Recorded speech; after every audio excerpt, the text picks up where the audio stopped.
না, আর সুযোগ দেওয়া সম্ভব হচ্ছে না। সে পরপর 3 বার ফেল করেছে পরীক্ষায়। তার এই অমনোযোগিতা আমাদের স্কুলের বাকিদেরও বিপদগামী করবে। দেখুন, আমি নিজেও একজন বাবা।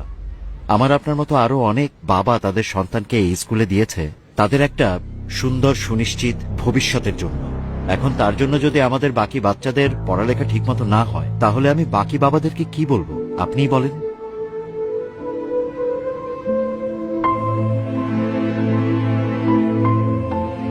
স্যার, শেষবার, আর একটা বার, মানে এরপর যদিও খারাপ করে আমি নিজে ওকে স্কুল থেকে নিয়ে চলে যাব।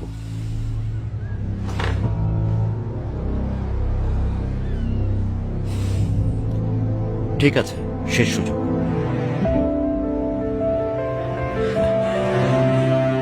Thank you sir.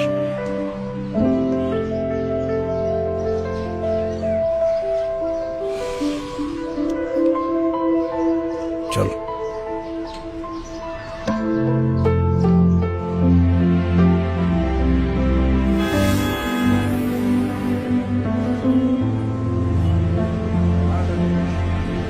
আমাদের দেশে গড়ে প্রতিদিন কতজন সন্তান জন্ম নেয় জানিস? প্রায় ৯,৫০০। আর প্রতিটা সন্তানের সঙ্গে জন্ম নেয় একজন বাবার স্বপ্ন। অফিসে বসে কাজ করা বাবা, রিক্সা চালক বাবা, খেতে কাজ করা বাবা, কিংবা কারখানায় ঘাম ঝরানো বাবা। কারো হাতে কলম, কারো হাতে রিক্সার হ্যান্ডেল, কিন্তু স্বপ্ন সবার এক, সন্তানের সুন্দর ভবিষ্যৎ। আর এই সন্তানকে মানুষ করতেই সবাই করে হাড় ভাঙা পরিশ্রম। সন্তানের জন্যই কেউ হয় এই শহরের পরিচ্ছন্নতা করবে, কেউ করে মালির কাজ, কেউ বা বাসার নিরাপত্তা রক্ষী, কেউ বা বাসের হেল্পার। ভাইজান ভাড়াটা দিয়েন।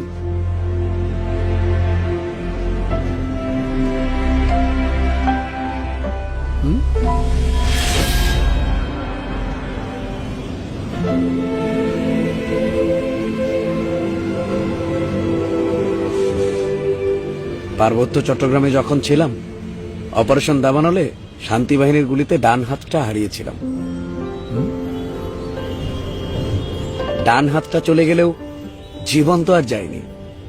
জীবনটা চলে গেলে এই স্বপ্নটাকে তো আর বড় করতে পারতাম না।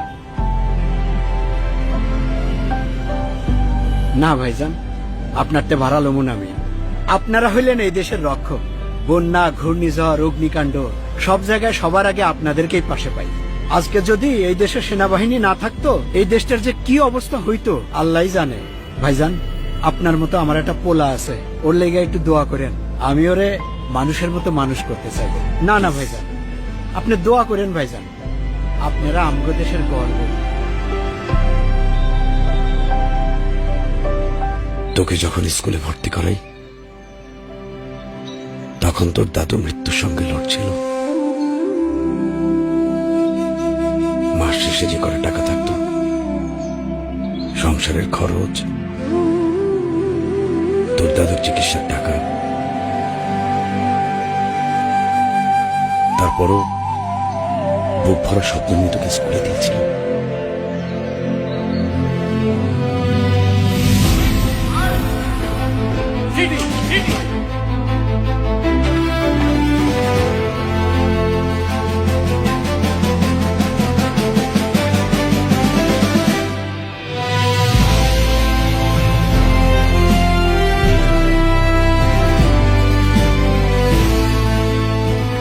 সেনাবাহিনীতে থাকতে মানুষের সম্মান পেতাম ঠিকই, কিন্তু আমাদের মাইনে ছিল খুবই সামান্য। তারপরেও কিন্তু তোর সব চাওয়া পূরণ করার চেষ্টা করেছি।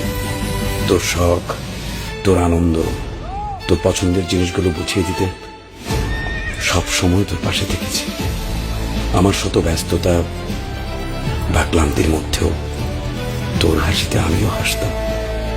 কিন্তু এই হাসির পেছনে ছিল সৈনিক জীবনের অকথ্য কষ্ট, পরিশ্রম আর ত্যাগ, যা টাকায় মাপা যায় না। রাত জাগা ডিউটি, ভোরে ভোরের আগে শুরু হওয়া কঠোর প্রশিক্ষণ দিন মাস বছর কেটে গেছে, তবুও কখনো জীবন নিয়ে অভিযোগ করিনি।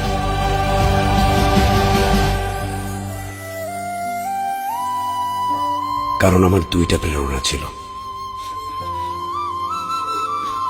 তোকে নিয়ে আমার স্বপ্ন আর দেশের প্রতি ভালোবাসা।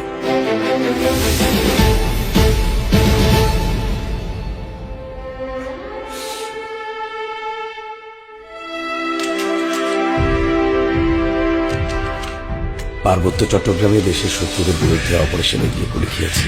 সন্ত্রাসীরা আমার স্বপ্ন ভাঙতে চাইলেও পারেনি।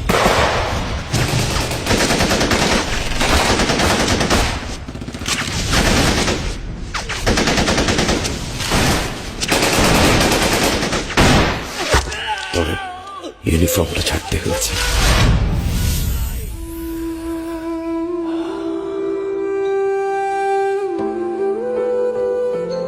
সময়ের আগে অবসরে আসলেও পরিস্থিতি সব সামলে নিয়েছি। সংসারের খরচ, বাজারঘাট, তোর দাদুর চিকিৎসার টাকা, তারপরেও তোর স্কুলের ফি দিতে কখনো দেরি করিনি। সন্তানের জন্য নিজেদের চাওয়াটাকে বিসর্জন দেওয়াটাই বাবাদের ধর্ম। না না, এতে আমার কোনো কষ্ট নেই, কিন্তু কষ্ট পাই কখন জানিস? যখন তুই ঠিক মতো লেখাপড়া করিস না, লক্ষ্য বাদ দিয়ে তুই বিপথে যাস, তখন দেখ তন্ময়, শত্রুদের সাথে যুদ্ধ করে হাত হারিয়েছে, কিন্তু তুই আমার একমাত্র বাঁচার অবলম্বন। মরে যাওয়ার আগে যেন দেখে যেতে পারি তুই এ দেশের পতাকা উঁচু করে ধরবি, বড় মানুষ হবি, ভালো মানুষ হবি।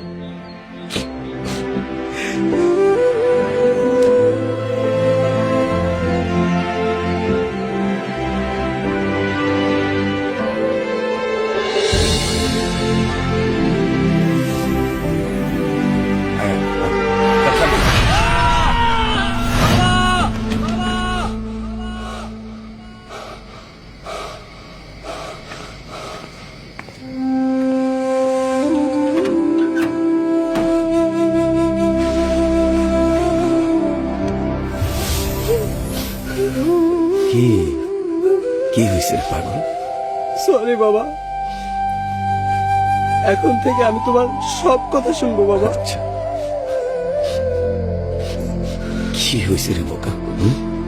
কালকে না তোর পরীক্ষা,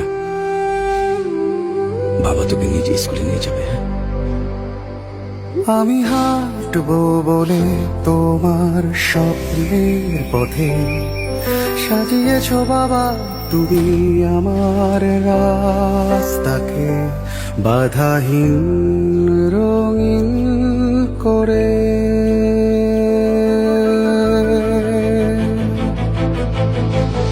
অবহেলা নয় আর কখনো বাবা, শপথ নতুন ভরে তোমার নির্ঘুম রাতের দেনায় কিনবো স্বপ্ন যত তোমার এই শহরে। হারবে না তুমি নতুন প্রত্যয়ে, আমি হাতে দেব না তোমার স্বপ্নকে কখনো। নতুন সূর্য আমাদের দিগন্তে উঠেছে, নতুন বার্তা নিয়ে।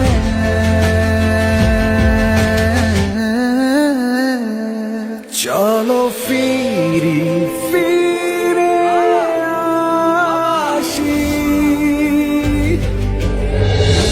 স্বপ্নের পথে। তন্ময়ের মতো হাজারো সন্তানের হৃদয়ে জেগে উঠুক বাবা মায়ের আত্মত্যাগের গভীর উপলব্ধি।